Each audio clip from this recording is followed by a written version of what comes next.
Bilal Philips, mu'alaf Kanada yang Islamkan 3.000 lebih tentara Amerika Serikat.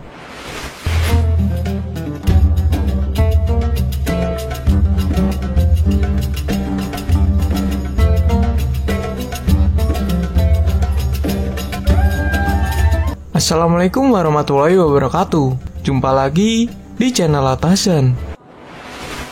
Dakwah dalam Islam merupakan suatu amalan yang penting yang begitu banyak tantangan harus dihadapi oleh seorang dai. Dengan dakwah itu pula, seorang dai akan menentukan mat'unya ke jalan yang benar atau ke jalan yang sesat. Namun berbeda dengan seorang mu'alaf asal Kanada ini, Abu Amenah Bilal Philips atau yang dikenal dengan Bilal Philips mampu mengislamkan lebih dari 3.000 tentara Amerika Serikat pada saat Perang Teluk terjadi. Pria yang lahir di Jamaika dan besar di Kanada itu adalah seorang mu'alaf. Sebelum menjadi muslim, ia menjadikan musik dan cinta sebagai agamanya. Setelah memutuskan untuk kembali ke rumah pada tahun 1972, lelaki berjanggut ini memutuskan mempelajari Islam secara intensif. Pada tahun yang sama, Philips pun memutuskan untuk masuk Islam. Dia sering berdiskusi dengan para cendekiawan muslim dan mempelajari buku-buku agama Islam. Tak perlu waktu banyak, beberapa bulan kemudian, Philips mengucapkan 2 kalimat syahadat, tanda sumpah serta pengakuan keesaan Allah dan Rasulullah sebagai utusannya.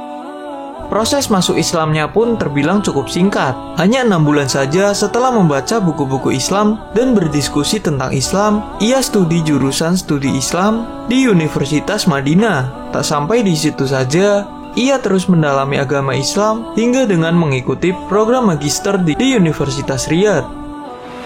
Selain berkuliah, ia juga menekuni kegiatan sebagai pembawa acara Why Islam di Channel 2, stasiun TV milik pemerintah Saudi. Dengan pembawa acara itu, Philips mengaku imannya semakin kuat. Tidak hanya menjadi presenter, dia juga menulis beberapa buku, antara lain Poligami dalam Islam dan Prinsip Dasar Iman dalam Islam. Setelah berhasil meraih gelar MA-nya, Philips pun bekerja di Departemen Agama Markas Besar Angkatan Udara Arab Saudi di Riyadh.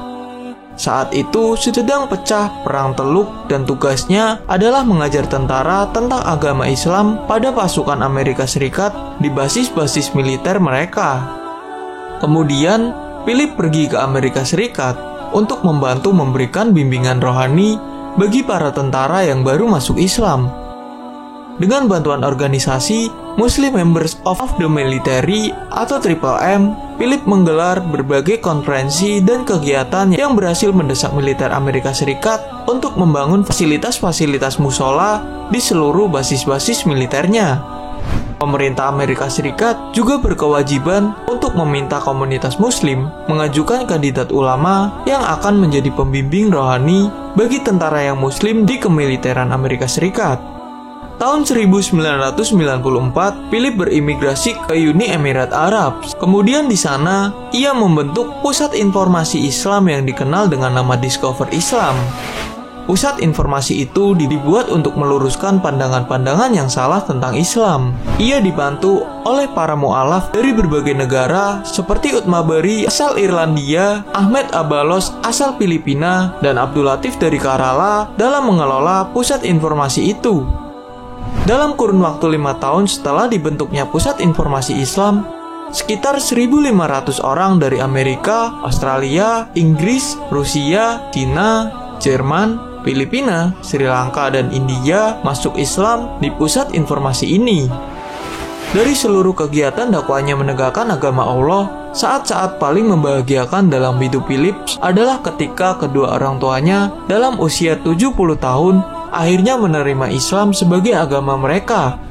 Kedua orang tua Philips yang sudah terbiasa hidup di lingkungan masyarakat Muslim akhirnya memilih untuk masuk Islam setelah mereka menyaksikan bagaimana rusaknya kehidupan masyarakat di Amerika. Sekian informasi dari dunia Islam yang dapat channel Atasan sampaikan. Jangan lupa untuk menekan tombol like, tinggalkan komentar, dan subscribe channel Atasan agar bisa upload video bermanfaat setiap hari. Wassalamualaikum warahmatullahi wabarakatuh.